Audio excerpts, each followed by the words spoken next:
Hello guys, once again welcome. இன்றைக்கி பார்க்க போகிற டாப்பிக்கே வந்து பார்த்திங்கன்னா ஒரு டிஃப்ரெண்ட்டான டாபிக். ஸ்பெஷலாக பிளாகர் யூடியூப் வச்சுருக்கவங்க எல்லாருக்குமே வந்து பார்த்திங்கன்னா ஒரு மோட்டிவேஷனல் டாபிக், ஒரு சில உண்மையான விஷயங்களை ஷேர் பண்ணிக்க போகிறோம், பேசிக்க போகிறோம். ஸோ நீங்களுமே உங்களோட ஒப்பீனியனை மறக்காமல் அந்த வீடியோ முடிஞ்சதும் கமெண்ட் பண்ணுங்கள். இப்போ வந்து பார்த்திங்கன்னா சோஷியல் மீடியாவோட பவர் ஏன் இதை சொல்ல வரேன் அப்படின்னு பார்த்தீங்கன்னா, மேக்ஸிமம் நம்ம சேனலில் இருக்கிறவங்க 50 பேர் பார்த்தாலும் 100 பேர் பார்த்தாலும் அது பிரச்சனை கிடையாது. பார்க்குறவங்க எல்லாருமே பிளாகர் இல்லை வந்து பார்த்திங்கன்னா யூடியூப் சேனல் வச்சுருக்காங்க. அவங்க நினச்சிட்டு இருக்காங்க. ஸோ எல்லாரையும் சொல்லலை, ஒரு சில பர்சன் நினச்சிட்டு இருக்காங்க இது வந்து சிம்பிளான ஒரு விஷயம்னு. அந்த மாதிரி சிம்பிளாக கிடையாது. ஏன்னா வந்து ஃப்ரீ பிளாட்ஃபார்ம், ஓப்பன் பிளாட்ஃபார்மாக போயிடுச்சு. ஸோ யூடியூப் சேனலில் பிளாகர் ஓப்பன் பண்ணுறது ஒரு சாதாரண விஷயம் ஆயிடுச்சு. ஸோ இந்த வீடியோ ஃபுல்லாக வாட்ச் பண்ணால் ஸோ அதோட பவர் என்ன அப்படின்னு உங்களுக்கு கண்டிப்பாக தெரியும். நீங்கள் ஒர்க் பண்ணுறதுக்கும் ஒரு மோட்டிவேஷன் வரும். கண்டிப்பாக நீங்கள் ஒர்க் பண்ணுங்கள், டெஃபினட்டாக சக்ஸஸ் ஆவீங்க அப்படின்னு நினைக்கிறேன். ஸோ இப்போ உள்ள சுச்சுவேஷன்ஸில் சோஷியல் மீடியாவோட பவர், இப்போ உள்ள காலகட்டமே, இப்போ உள்ள ஜென்ரேஷனே சோஷியல் மீடியாவுக்கான ஒரு ஜென்ரேஷன் தான். ஏன் அப்படின்னு பார்த்தீங்கன்னா, கொஞ்சம் பின்னாடி போகும். அதாவது பார்த்தீங்கன்னா ஒரு 6 வருஷம் 7 வருஷத்துக்கு முன்னாடி போனோம் அப்படின்னு பார்த்தீங்கன்னா, அப்போ ஒரு பர்சன்ட்டை, அதாவது சிங்கிங், ஆக்டிங், பாடுற திறமை, நடிக்கிற திறமை, ஏதாவது ஒரு திறமை இருந்தாலுமே அந்த திறமையை வந்து பார்த்திங்கன்னா காட்டுறதுக்காக, மக்கள்கிட்ட கொண்டு போகிறதுக்காக ஒரு நல்ல பிளாட்ஃபார்ம் கிடைக்கவே கிடைக்காது. அவங்களோட டேலண்ட்டை ஒருத்தவங்ககிட்ட காட்டணும். இப்போ ஆக்டிங் ரீதியாக போனோம் அப்படின்னு பார்த்தீங்கன்னா, நிறையா சினிமா ஆக்டர்லாம் பார்த்தீங்கன்னா அப்போ வந்து நிறைய இடைத்தரகர்லாம் நம்பி நிறைய பணம் செலவு பண்ணிருப்பாங்க. நான் படிச்சிருக்கேன் நிறைய விஷயங்களை. நீங்களும் படித்து பார்த்தா தெரியும், கூகுளில் சர்ச் பண்ணி பாருங்கள். நம்மளோட தமிழ் ஆக்டர்ஸ்லேயே நிறையா வந்து இடைத்தரகர், அதாவது பார்த்தீங்கன்னா டேரக்டரை மீட் பண்ணுறதுக்கு இடையில இருக்கிறவங்கலாம் ஃப்ராட் பண்ணுறவங்க நிறைய பேர் இருக்காங்க. அவங்களெல்லாம் மீட் பண்ணி காசு செலவு பண்ணி அப்படிலாம் கஷ்டப்பட்டு அவங்க கிட்ட போய் அவங்கக்கிட்ட நடித்து காட்டணும், பேசி காட்டணும். அப்போ தான் அவங்களுக்கு வந்து ஒரு கிடைக்கும். அவங்களோட டேலண்ட்டை மக்கள்கிட்ட கொண்டு போய் சேர்க்கறதுக்கான ஒரு பிக் ஸ்க்ரீன் கிடைக்கும் அப்படின்னு சொல்லலாம். பட் இப்போ அப்படியே கொஞ்சம் திருப்புங்க. இப்போ உள்ள சுச்சுவேஷன்ஸில் நான் சொல்லணுன்னே தேவையில்லை. ஏன் இப்போ சோஷியல் மீடியாவோட பவரை பற்றி பேசணும் உங்களுக்கு புரிஞ்சிருக்கும் ஆக்சுவலாக. அதாவது இப்போ எவ்வளோ பேர் பார்த்தீங்கன்னா டிக்டாக் எடுத்துக்கங்க, அடுத்து பார்த்தீங்கன்னா இன்ஸ்டாகிராம், ஃபேஸ்புக் எல்லாமே பார்த்தீங்கன்னா அவ்வளோ பவர். ஏதாவது ஒரு வீடியோ வந்து ஷேர் பண்ணாலும் இப்போ வந்து பார்த்தீங்கன்னா எவ்வளோ மியூசிக் டைரக்டர், எவ்வளோ சினிமா டைரக்டர் எல்லாருமே புது புது பர்சனாக கூப்பிட்டு சான்ஸ் கொடுக்குறாங்க. இதுக்கு எல்லாம் காரணம் என்னென்னா இந்த சோஷியல் மீடியா தான். ஸோ நாம் நினச்சிட்டு இருக்கோம் நம்ம வந்து ஒரு யூடியூப் சேனலோ வெப்சைட்டோ ஓப்பன் பண்ணால் அதெல்லாம் ஃப்ரீயாக வருது அப்படின்னு நினச்சிட்டு நிறைய பேர் வந்து சரியாக ஒர்க் பண்ணுறது இல்லை. நானுமே ஸ்டார்டிங்கில் அப்படி தான் இருந்தேன். எனக்கு குறை சொல்கிறேன் அப்படின்னு நினைக்க வேண்டாம். ஒரு சில பர்சன் அப்படியும் இருக்கிறாங்க. அதனால தான் சொல்கிறேன், இப்போ நம்மக்கிட்ட இருக்க டேலண்ட்டை வந்து பார்த்திங்கன்னா மக்கள்கிட்ட கொண்டு போகிறது ரொம்ப சிம்பிளாக போயிடுச்சு. ஸோ மக்கள் முன்னாடி அதனால் இதை ஒரு சின்ன விஷயமாக பார்க்காம உங்களோட யூடியூப் சேனலாக இருந்தாலும் பிளாக் வெப்சைட்டாக இருந்தாலும் கண்டினியூவாக நீங்கள் ஒர்க் பண்ணிங்கன்னா கண்டிப்பாக க்ரோத் ஆக முடியும்.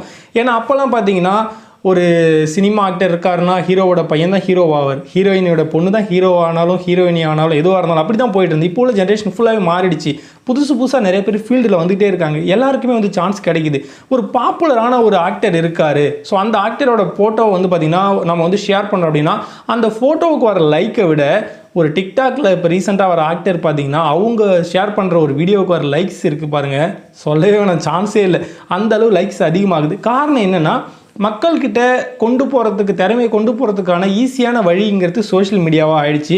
எவ்வளோ பேரை பாப்புலர் ஆகிருக்கு, எவ்வளோ பேருக்கு சான்ஸ் வாங்கி கொடுத்துருக்கு, எவ்வளோ பேரை பார்த்திங்கன்னா மேடை ஏற்றிருக்கு. ஸோ நம்மக்கிட்ட இருக்க அந்த சின்ன ஒரு ஆண்ட்ராய்டு மொபைலோ ஒரு லேப்டாப்போ இதில் இருக்கிற ஒரு யூடியூப் சேனலோ ஒரு பிளாகரோ நீங்கள் வந்து சின்ன விஷயமாக பார்க்கவே வேண்டாம்.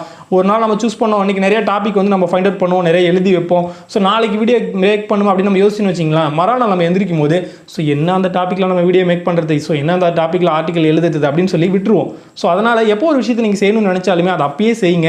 அடுத்தது முக்கியமான ஒரு விஷயம் என்னென்னா, மேக்ஸிமம் வந்து ஷேர் பண்ணுறது பெஸ்ட்டாக இருக்காதுன்னு தோணுது என்னை பொறுத்த வரைக்கும். ஏன்னா என்னோட வில்லேஜில் நான் ஃபஸ்ட்டு யூடியூபர் அப்படின்னு சொன்னாலுமே எல்லா பேருமே என்ன சொன்னாங்கன்னா ஃபஸ்ட்டு இது என்னடா ஒரு வேலை அப்படின்னு தான் சொன்னாங்க.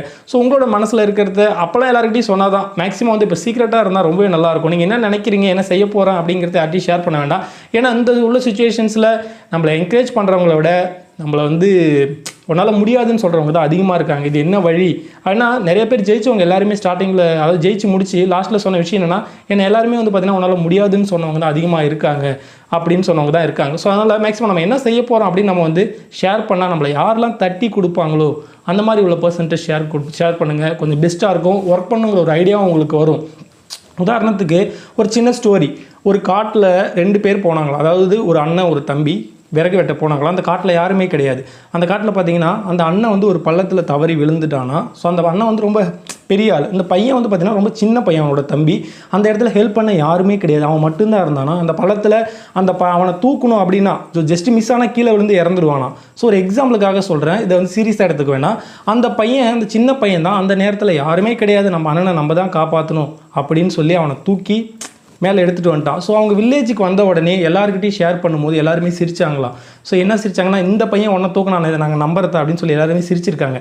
ரீசன் வந்து அவன் தான் தூக்கினான்னதுக்கு அந்த அண்ணன் வந்து கொடுத்த ஒரு பதில் என்ன அப்படின்னு வந்து பார்த்தீங்கன்னா, என்ன காரணம் அப்படின்னா என் தம்பி என்னை தூக்குறதுக்கு அந்த இடத்துல உன்னால் முடியாதுன்னு சொல்கிறதுக்கு யாருமே கிடையாது.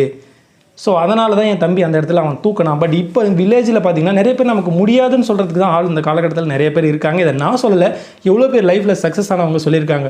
ஸோ மேக்ஸிமம் நீங்கள் என்ன செய்ய போகிறேன் அப்படின்னு ஒரு விஷயத்தை ஷேர் பண்ணிங்கன்னா அட்லீஸ்ட் உங்களால் முடியும்னு சொல்கிறதுக்கு ஒரு ஆள் இல்லைனாலும் பரவாயில்ல, உன்னால் முடியாதுன்னு சொல்கிற மாதிரி ஆள்கிட்ட ஷேர் பண்ண வேண்டாம்.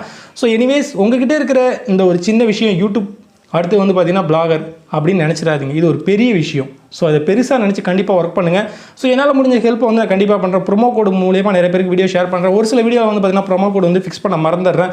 So anyways sorry. அதர்வைஸ் என்னால் முடிஞ்ச எல்லா ஹெல்ப்புமே பண்ணுறேன் என்னோட வியூவர்ஸுக்கு. ஸோ எனிவேஸ் தேங்க்யூ ஃபார் வாட்சிங். நான் சொன்ன மாதிரி இந்த வீடியோட ஒப்பீனியன் மறக்காமல் வீடியோக்குள்ளே கமெண்ட் பண்ணுங்கள். ஸோ மிஸ் பண்ணிடாதீங்க. தேங்க்யூ.